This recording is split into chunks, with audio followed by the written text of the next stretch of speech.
how to save and export projects in Google Earth. Hey everyone, welcome back to the channel. If you are new here, don't forget to hit the subscribe button and turn on the notification bell to not miss any updates. So, in today's tutorial, I'm going to show you how to save and export projects on your Google Earth.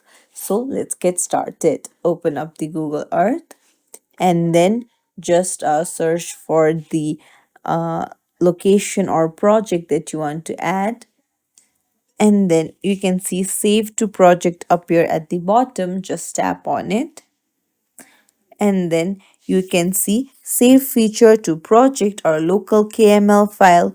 Choose the one of your choice, and then once you tap on the folder, you can see that it has been saved to Google Drive. Now, if you want to update the info, you can do it. You can even change the icon size according to your wish.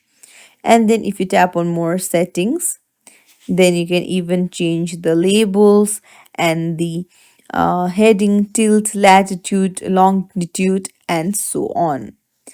And then you can even zoom to fit.